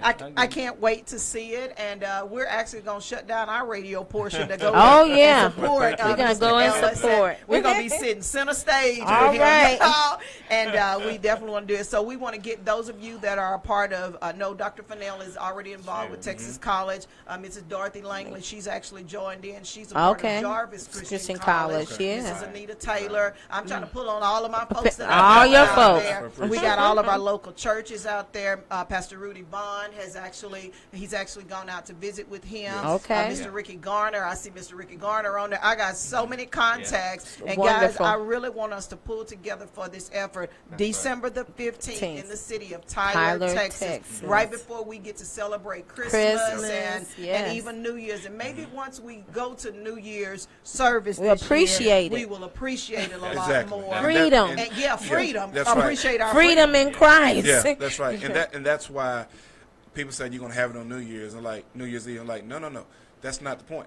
The purpose of it is for them to come to the play, and then now they're looking at going to watch night service at their churches with a different perspective. Different perspective. To understand, Yes. like, okay, Yeah. now, Yeah, let right. me make sure I bring my kids Right. and let them understand. No. You need to understand where this comes from. Yes, exactly. Yeah, and I tell people. Yeah. No matter how successful you are in this country, again, as a black person, as a person of color, black in this country, our ancestors were slaves. That's right. So Right. we need to make Oh, sure yeah. we're making sure we never forgetting the things that they had to endure. Endure. Don't Yes. dwell on them, Yeah. but we owe Don't it to forget. them. Yeah. It's Yeah. like we owe it to them. You can't let that die and be forgotten about. Get it man. together. Yeah, let's get it. And so now let's make sure the more our kids know about their history, Right. the less likely that thing is to get repeated. That's right. Now, if we know the history, I think more kids will want to take advantage yeah. in a good way Yeah. of the opportunities that we have today. Exactly. Understanding, do you realize people died That's for right. you to be able to walk down the street free, bro? Yeah. Do you Yeah. realize people as For you to vote? Yeah. Tillman, I forgot his name. Tillman from the young boy who got beat up by the police, Yeah, thrown in back the in river. the day. Yeah. Tillman is the last name. Not That's Nigga the Edward. one that, was it in It's Chicago? No, it wasn't in Chicago. I'm I forgetting know his who you're name, talking but about. Tillman is the one that have him displayed at the museum up in D.C. But we have those freedoms to do things now, so we got to make Yeah. sure that we're taking advantage of Yeah. them in a good way, In a good way. maximizing those opportunities. And I think if we did a better job of teaching our kids Yes, sir. the price that this freedom cost, Yeah. Yeah. I think people would take it more serious. Seriously. Yeah. Yeah, it And it's good it's not February. You know, Yeah. we have Black Yeah, Black History and History History, Month. but it's outside of that. So we Yes. should be teaching our children Yeah, year round. Exactly. just There's a on lot. We have February. performed this show during February, but it's important that we understand the watch night Right, component exactly. of it, Exactly. because so many churches observe that tradition. And don't know why. Don't know They why. don't know And why. I tell people it's never a bad time to go to church. No. It's always good to go, but I think we need, and God wants us to understand and the things that ancestors had to endure for us to Emmett have. Emmett Till. Emmett Till. Thanks, No, it was Ricky. Till. Yeah, Emmett Till. Emmett There you Till. go. There you go. Yeah. So the things that you see Emmett Till in those pictures, those very graphic pictures. It's like, wow, he didn't even look like a person. That's right. Yeah, they anymore. beat him so the bad. things that our ancestor had to endure, that's just something that got caught and got reported. There are several others that Oh, didn't yeah. get reported. The Yeah. untold Yeah. stories. The untold The stories. So untold it's like stories. we got to make sure that we don't let that die. Yeah. Again, I'm not talking about dwelling on it and want to get together and kill Yeah. some people and beat some people up. Yeah. But I am talking about that's Yeah. your great great great grandmother. Yeah. Right. It's your great grandfather. Yeah. Right. You owe it to them. I don't care Yeah. how successful you are. You know, one of the things that get me is when I hear, and I'm gonna be honest with you, when I hear black people say, "Man, we need to forget about that slavery stuff," I'm like, "See, that's our problem right there, bro." That's right. Forget Again, it. and not bashing any group of people, but do you realize you're saying you need to What forget you're about saying. your great grandma? That's what you're saying. That's exactly. Would you look at your mom and say, "I want to forget about you"? When No. your time comes to leave this earth, I want to forget about you. I know, But right? that's what you're saying to your ancestors when you right. say that. That's right. Again, I'm not talking about dwelling on it, but let's make sure we pay proper respect and Yes. understand for those Right. people who endured so we Right. can have things. And we're living off of those prayers. We're living off of slave prayers you who are. said, "God, it may not be this day, but Right. one day, my people. one day, it's going to be a better day for us." Yes. Right. Yeah. That better Yeah. day is here now, and I'm certainly is. not going to forget the people who prayed for Greg Ellis way I know, down the I pipeline. love it. Right, love it. right, Right. right. We can't forget Yeah. our roots. We When can't. And it's so funny how culture has evolved in our churches. And so that's just a culture that we should be proud of. Yes, that's right. That's right. We should be proud of that. Exactly. Exactly right. So, come out to see the play. I think it's going to be life changing for you. We have Caucasian people that come see the play. I've seen Caucasian people cry at the play. Yeah. I've seen them cry, and I've seen black people cry. Yes. It's so, this is the first play that I created and co-wrote. Let me give one shout out to a lady named T.K. Henderson. Okay. She did co-wrote this with me, so I'm giving her shout outs as well. But the first time I saw this play, this is before I interject myself in it. And, people see me wiping my face. I'm a huge sweater. Let me tell you something. The first time we performed it, it was a small auditorium over in Garland, Texas. It only holds about 300 people. I was like, well, God, if this don't work out, I don't want 1,000 people sitting here and seeing it go bad. And so I'm sitting there, and I'm floored about how good it is. And I said to myself, I was like, God, this is amazing. Yes. But I said, I'm the only person in here who probably feel that way, because the show is going on, and I'm thinking like, nobody's gonna think this is good except for me. I was like, must be biased because it's my, It's your it's show, my right? deal. And so I'm watching these teenage boys sitting in front of me, and I say their eyes were glued to that stage. Oh my God. Yeah. I was like, wow, I can't believe that. Wow. And so we're Isn't that coming awesome? out. I'm greeting people as they're coming out, and they said, man, I thank you for doing this. Wow. I now understand why a lot of things are the way they are. Yes. Yes. And Pastor Davis, Denny Davis, my pastor, we did 4 shows over there at the small auditorium, and I couldn't Garland. wait in Garland, Yeah. Plaza Theater. I couldn't wait for him to see it because I trust him, Right. And so he saw it. I said, Pastor, what you think about it? He said, man, it is amazing. Yeah. Right. He said, you need to take this Everywhere. Yeah. He said, everybody needs to see Everywhere. this. Pastor Davis backed up what he said. Yeah. When we traveled to North Carolina, I know it sounds crazy, but we took a bus. And Pastor Davis said, well, Greg, you're a member of our church, so you Use the have bus. the ability to use this bus. And so you just pay our driver, pay him whatever he charges you to do it, put the gas in the bus, and you can use the bus for free. I love it. Wow. That's how committed That's Pastor what I'm Davis talking was to say, man, this needs to get out there. Yeah. Wonderful. And now we even Phenomenal. rehearse at our church. Amen. Because Pastor Really? Davis is saying, Greg, yes, whatever we can do our part to help this to get I out love there. that. Yeah. People need, this isn't a play, this is ministry. Right. It is People need ministry. to ministry. get It is You ministry. know what I mean? Because we have a little girl, I believe, through the mouth of babes, as Yeah. it tells us in the Bible. And so we have a little character, a female character named Baby Doll in the play. And she's constantly praying. And she never gives up praying. Right. The masters and them think she's crazy because she pray all the time. Right. Her parents think she's crazy because she pray all the time. Right. But through the mouth of babes, freedom comes. That's right. And that's what happened That's right. in this production as well. So, yeah. Well, I'm bringing all my grandchildren. Oh my God! I'm just trying. I'm bringing all my people on folks this and page. Tyler. I'm bringing them all because they need to know. Good Christmas gifts, Oh my guys. gosh, Your yes. family. Bring Buy a it. ticket for a present. Yeah. You know, and Yes. bring it. Yeah. Bring them, bring them, bring them. Bring them. These kids It's- need to see it. They It need it to see the is truth. indeed life changing, and that's I bet it yeah, is. that's what really made me feel good Sure, man. because I'm saying, well, God, you use me to create this, Yes, yes. and to see how it's affecting Yes. people's lives. Yes. That's the Number Yeah. one thing. As we were speaking about parents, and I kind of left this as an important part to me personally, we're talking about how the real damage got done mentally to slaves, but the damage that got done mentally was even worse because it got passed down from parents to the slave kids. That's right. And so when your mom or dad is telling you you're meant to be submissive to white people, you're meant to be a slave, Right. that's where the real damage Right. got done. Where the we parent- we interject We pass that on. Yes, To That's that right. mentality. we interject something that's even deeper than Watch Night, in my opinion. A thing called the Willie Lynch letter. Y'all ever heard Yes, of that? Ever Willie heard of that? Lynch. Oh yeah. Yeah, and Oh, so yeah. and so the time didn't match the time period. Willie Lynch's letter took place 17 some change. Yeah. This took place 1862, 63. So we created a great grandson and named him Willie Lynch. Right. And so the teachings of Willie Lynch, it really organized the structure of slavery here in America, because slave masters were beating their slaves to death.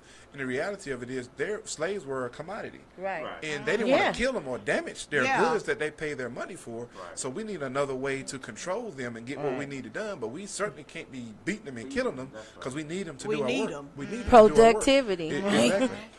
So he implemented a teaching that taught slave masters how to mentally Yes, control that's right. their slaves. That's right. And it was if you plant this seed into their parents, where Wow. we can take our hands off, That's right. they're going to They'll do the work enslave. for They're gonna do it for each you. other. Yeah. Right. So we just have to get that enforced good enough to cultivate that seed. Because see, we got to understand, good or bad seed, it's going to produce something. Yes, Right. it will. Right. They planted a bad Yeah. seed, The tear. and now that bad seed went from generation to generation. Yeah, You understand what I'm yeah, saying? So yeah. we have a lot of that stuff in this play as well. Yeah. I Oh, just would yeah. encourage everybody, and please believe me, honestly, if I could do it free of no charge, I know. if my actors wouldn't charge me money I to know, do it, right? if the theater was free and all that Yeah. was free, I promise you, I would do it for Yeah. free. Yeah. But Oh, the no. reality is, like you said, excellence and quality is Gotta what we bring want. that Is in. what we want.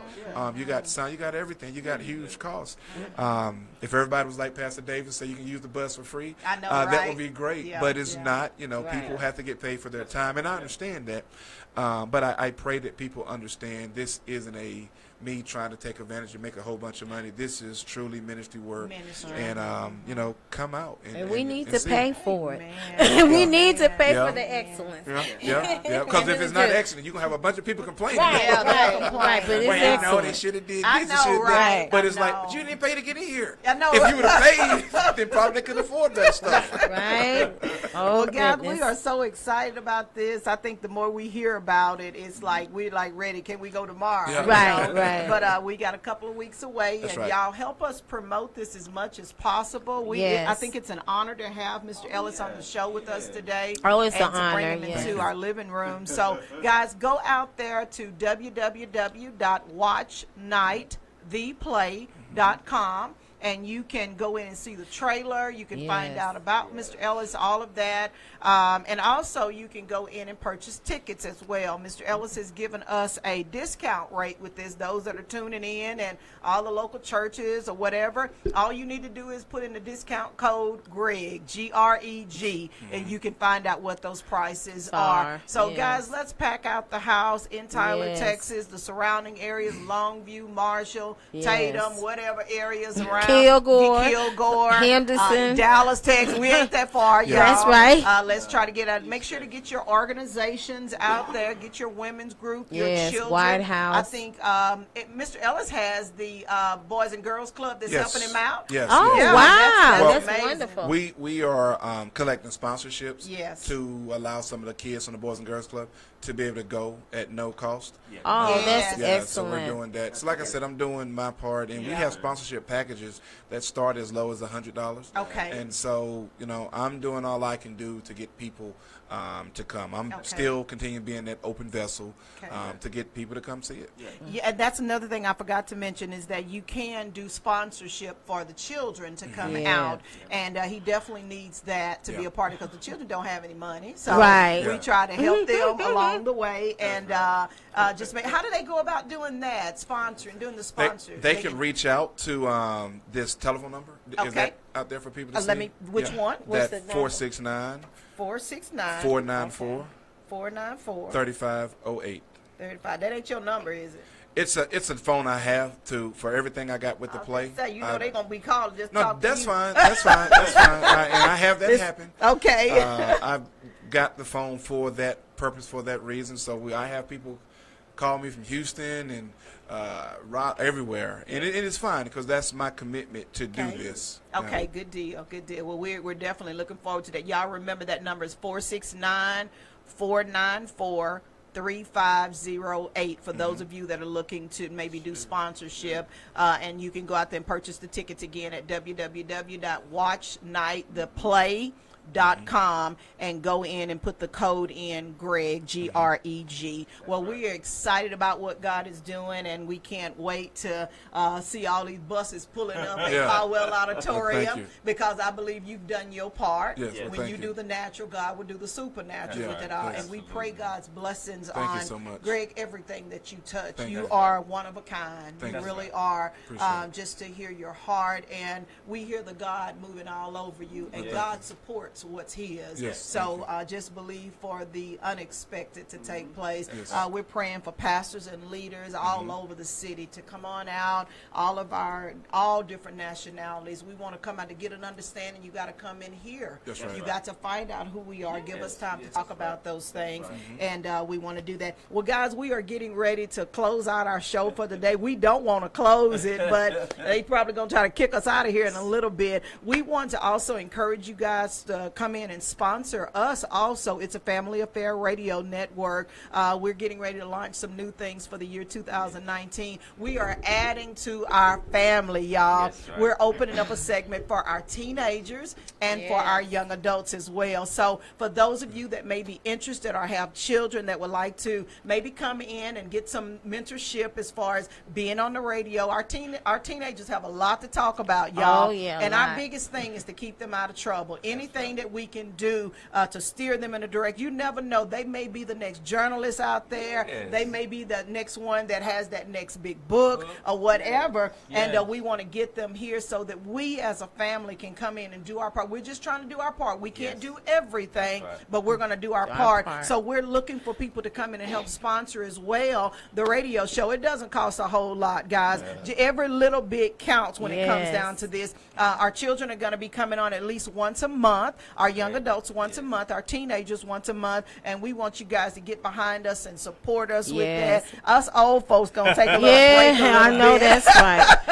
That's the best thing to do is to pass the baton on to others and, let them know that we're promoting them as well, and we're really looking forward. There's no nationality, no nothing. We're looking for all the only thing we look for is individuals that really have something to talk about. You don't want to just be on the air talking about nothing. That's right. You want to have something of essence, and we would love to hear maybe what other people are scared to hear that's in your heart. Yes. Mr. Ellis talked about being afraid to dream. Right. We want you to come in with us. with a Don't be dream. afraid to Right. dream Never. about what there's something burning down on the inside of you. Yes. They talk about how the that's the candle of the Lord, Lord, that's burning, yes. and it's not going to go out until you fulfill what God has had you to do. That's And the right. only way you're going to do it is start getting in the direction of those that are doing it. You got to hang around eagles if you want to learn how to That's fly. Yeah. You can't Got be sitting to. down there with chickens. Chickens don't fly. No. You know, Chickens and don't don't be wasting fly. your time with them down Chickens there. get So eaten. They get eaten. And they eat junk too. Yeah, as they well. do. So They do. again, Yes. what you been say, Mr. Joe? I would say chickens only fly when they're afraid. That's that they gonna get eaten. Eagles fly. soar. That's just who they are. They Yeah, soar we above. soar above. So, guys, we are soaring even with this ministry, and we just thank God for everything. I also want to get you guys out there, those of you that have not gotten in to be a part of the Dream Builders program. We launched off today. Yes. We had a wonderful, wonderful time. We would love to see you guys coming. That's all we're about is trying to Yes. get you to explore the possibility of your dream, Yes. get that thing up off the ground so God can do Cultivate the it. same thing. So we want you guys to go out there and visit us at www.mdwinnercircle.com, and you can find out about all the different programs that are taking Yes. place. And we would love to have you guys join Yes, in. please We join actually us. opened it up for a few more spots for those of you that missed the session on this morning. You got to be able to get up early in the morning. Though. We're up at 6:30 on Saturday morning. The early bird gets the worm. David said, early in the morning do I seek the Lord while he may be found. He said, where I can go in and get this quenching that's in my soul, in this dry and this thirsty land. He said, I found him in the sanctuary. So we invite you to come into our sanctuary, 6:30 in the morning. Go out there and visit www.mdwinnercircle.com. Y'all, we touching great things. Mr. Ellis didn't just come into our space for nothing. We touching the top, y'all. The top of the crop. And when you connect with us, you get to connect with what we connect to as well. So we want to say thank you to everyone that has joined in. Thank you so much for sharing out there. Thank you for those that have commented. Those of you that sat attentively for these last 2 hours and listened to us. You had to want to sit at the table. Again, that play that's coming up is going to be Watch Night, the stage play. It's going to be held in Tyler, Texas at Caldwell Auditorium. It's going to start at 6:00 p.m. on December the 15th. Saturday. Put that on your calendar now. Save the date. Remember, the box office is going to open up at 4:30, and then there's going to be a VIP red carpet reception that starts at 5:00 p.m. Y'all come on and let's join together with this time. Mr. Joe, do you have any final words that you want to say to our people out there? I just, want to kind of say that we enjoy having Mr. Ellis here. Thank you. And, he has so much to say, and I think his play a stage play, rather, will say a lot more. We feel his heart, and his heart is so full of enlightening others, and also bringing things that need to be brought out and get a clear understanding. And when we get clear understanding, we're able to move forward in the things. We don't get stuck. We move forward from it. And that's the whole essence of growth. And I always say growth is the only evidence of life. Amen. We want to continue to do that. Amen. Amen. Miss Faye? Well, Mr. Ellis, it's so nice to meet you. Thank you. I appreciate all what God is doing in your life and your family's life. And look forward to, seeing other plays other than Watch Night. I believe you got a whole lot more that's going to be coming out and spinning out. And I just want to let you know that I will be co-laboring with you in your ventures. I think we should validate those who are willing to teach our children, all people. And I think we should support not only in prayer, but also being there to help your arms, you know. And so since we live, Marilyn and I live in the DFW area, if church leaders are listening to our show, will you bring your play here in this area to other churches? Yes. It has been around here a couple of times already, and we also have another play that's teaching people about the history of Juneteenth. Oh, okay, Juneteenth. And so I'm going to be reaching out to you guys again. Okay, we're here. You can't get rid of us. Yes. Yeah, and so it is teaching, again, about the history of Juneteenth. Yeah. Interesting eagle chicken stories. Y'all was talking about eagle and chickens a while ago. I know we're about to go off air, but we have a slave master in that particular play referring to slaves as eagle chicks. And he calls them that because he says, other slave masters asked him, why do you call them eagle chicks? He said, well, I call them eagle chicks because God made all mankind to be eagles. Yes. To be eagles. Yes. We have to convince them that they're chickens. That's right. They're really eagles, but we need to let them know that you're a chicken. So instead of calling him the N-word, he simply refers to them as eagle chicks. You understand what I'm saying? Wow. So we need to understand, don't be a code names. Exactly. Don't be an eagle chick. Make sure you're reaching your full potential and be that eagle that God made all of us to be. Yeah. Amen. Amen. Well, thank you guys. Good deal. Well, this has been a Thank great you guys time. for watching. A wonderful, wonderful time. We want to say thank you to everybody for joining in, and we really look forward to everybody being in there. Well, you know what? This is something that we've never done, and I have always wanted to do this. I've always wanted to close out in prayer with our families, and I'm going to ask Mr. Ellis to close us out, if you don't mind. All right, good. All right, how be your name, God? We pray forgiveness for sins and shortcomings, God. We thank you for another day. Thank you for bringing us together, God, and I pray for your glory and honor be done through this, not our selfish gain, but your gain, and I pray people be enlightened and be drawn closer to you, God, that they know that you are the light, the only true way to experience happiness in life. I pray for all the listeners to get that in their soul, get that in their spirit. God, I pray for the anointing to flow in all your churches tomorrow, God. People receive your word, and it has an impact on their life. They allow it to have the impact on their lives. And thank you for blessing us, God, with all the things that you have chosen to bless us with, God. And again, I pray at the end of the day, we all realize we need to draw closer to you in everything that we do in life and give honor and glory to you. And we bless you and love you in Jesus' name. Amen. Amen. Amen. Amen. Thank you guys for joining us today. We look forward to coming back to you next Saturday from 5 to 7 o'clock p.m. Be sure you guys tune in. Thank you so much. Good night. Good night. Good night.